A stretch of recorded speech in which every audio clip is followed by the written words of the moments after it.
Welcome back. It's a wacky Wednesday, which means we get to visit with our friend Michael Babcock of TMZ to get the scoop on today's hottest stories. Good morning, Michael. Good morning, Kelly. Good morning, Jeremy. Thank you for having me. You sound great. You look great. We can see you. With the world. We're trying something new today. Yes, we are. And so far, knock wood, it's working. I know. We don't have to do thumbs up and thumbs down like last week. That was actually very fun for us. That was fun. I know. I wish maybe we'll do that again one day. That was fun. Yeah, a little miming going on. Well, we've got a few stories. Jeremy wants to start with Casey Affleck. Didn't go to the wedding.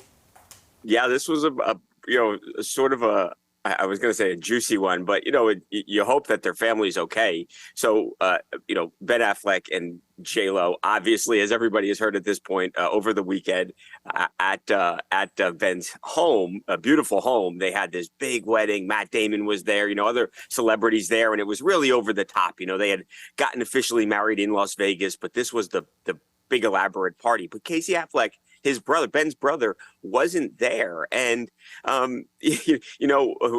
you run into him in L.A. the morning of the wedding and you ask him, hey, why are you over here? We expected you to be across the country. And it was sort of strange, his answer. He didn't really have an answer, a response as to why he wasn't going. Then he later tried to clarify and say that, hey, I have a kid that's about to go to college and I just wanted to spend some time with my child, before I take him away for a few years. So that's what the excuse was now, or the reason was, not necessarily an excuse. Then on Monday, he's back out in Malibu in California with his actress girlfriend, and they went to a gas station, then they went to a private beach. So they're kind of just going about everyday life, and it doesn't look, at least on the outside, that Casey is at all bummed that he missed his brother's really fancy wedding. I don't know. Jeremy's holding his tongue. There are so many thoughts that have gone through my head. Do tell. Okay, here's my thought. Now, I'm getting on my soapbox just for a second. Okay, good. Here's my thing. Let me settle in here. Why, as family members and friends, are we supposed to get so excited about your second, third, fourth, and fifth weddings? Well, they just got married in Las Vegas. Well, no, but J-Lo's been married how many times before? I know, but she's already been married. Ben has been married how many times before? Why am I have to get you a gift? Why am I have to go to your party again? I'm like, I already did that once. It didn't work out. God bless you. Can I ask this question too? I mean, do you see? I understand. I'm just saying. That's a good point, Jeremy. I'm just saying. I mean, there could be so many things that we don't know, but I'm just saying, it's so hard. I've had friends. Matt Damon went. Yeah. Matt Damon I'm just saying there's the backstory with that. But maybe he has more money than Casey. Yeah. I had never heard about them not, not having a good relationship or being in any sort of rift. I had never heard anything like that before. So I don't even think it's necessarily a rift. I think it's like, well, God bless you. Maybe I'll go to your next wedding. Right. Your next. Come on, it's Hollywood. I'm not speaking something that's not true. I don't know. I don't know. Are you saying you don't think that Ben and Jen are going to stay together? Is that what you're saying? Oh my gosh, Michael, is that what I'm saying? I mean, Hollywood couples not staying together? Come on, Jeremy. Hey, they've waited 20 years for each other, They've waited 20 years. I sincerely hope for them the best. Of course I do. It looked beautiful. It was, it was every bit, as an elaborate wedding as you would expect. So, yeah, it's good.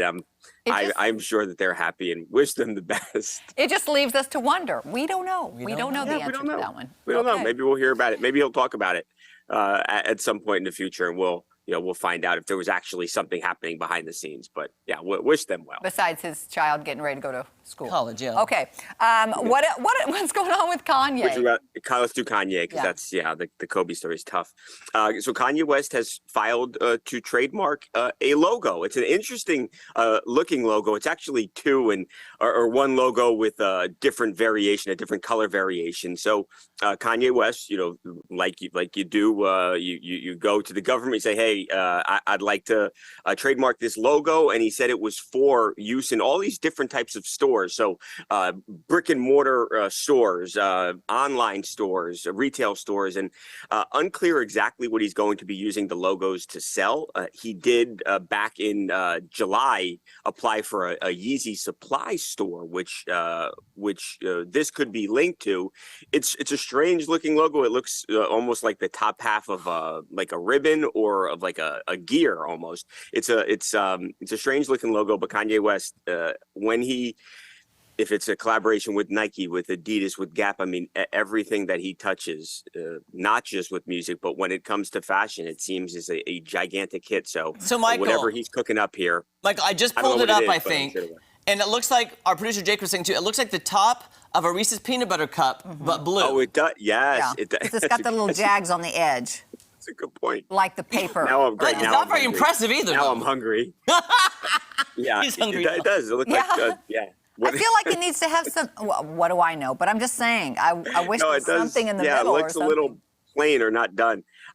We'll see. My the caveat for me would be that this guy just knows what he's doing when it comes to this. So what do I know about fashion or creating a business or a brand? He has built so many that are so big and so influential. So we'll see what he's cooking up here.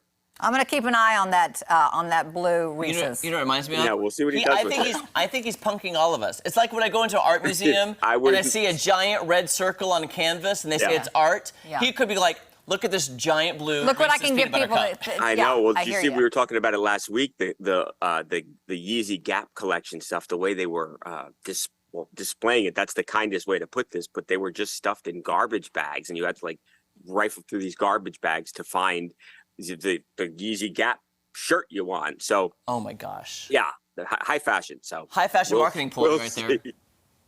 Oh my dokie gosh. then. All right. Okay. Well, we have our last story, which is sad. Yeah. So this is a tough one. As terrible as the tragedy was, where Kobe and Gigi Bryant, his young daughter, died. After that, the deputies who were on the scene, the LA County Sheriff's deputies, have been accused of taking photographs, but not in the capacity of work or in any investigation. This was strictly because, hey, this was Kobe Bryant, and they thought it might be cool to have these photographs. And there are allegations that deputy even went as far as to show the photograph in a bar as a way to sort of pick up a woman. So, yeah, it's bad. And Vanessa Bryant filed a lawsuit against the county. So that's been going on the last couple of weeks. Well, closing arguments are here. And, on Friday, Vanessa actually took the stand, incredibly emotional. Oh, yeah. You had Sierra and Monica, who on Monday were in the courtroom with Vanessa, walking hand in hand with her as she entered the courtroom. So she's had a lot of support, but it's coming to an end now. And closing arguments were made partially yesterday. They will finish up today. And now the jury's going to have to make a decision. Is what Vanessa says happened? Is that in fact what happened? And if so, how much money do they award her? Now we're talking about a lot of money here. So there's a guy named Chris Chester who is a co-plaintiff, and he tragically lost his daughter and his wife that morning, and he's asking for up to $32.5 million for anguish that he's been through over the last 2 years and what he will go through in the future, because despite what happens in the trial, they will always live with the fear that these photographs will someday be released, that they might hit the internet one day. And that's a fear that they'll always have to live with. Well, we'll keep following that. Thank you so much, Michael. Sad story, but we hope they do. Yeah, I'm sorry. It's a tough one. I'll see you guys next week, though. Bye, Michael. Bye, Kelly. Bye, Jeremy. All right, you can catch TMZ weekdays at 5 p.m. and TMZ Live weekdays at 2 p.m. right here on Fox. Up next, we're heading to the Dickerson Park Zoo. Love it there. I do, too. Yes. I live any place with animals. Yeah, me too. They're so nice. They're so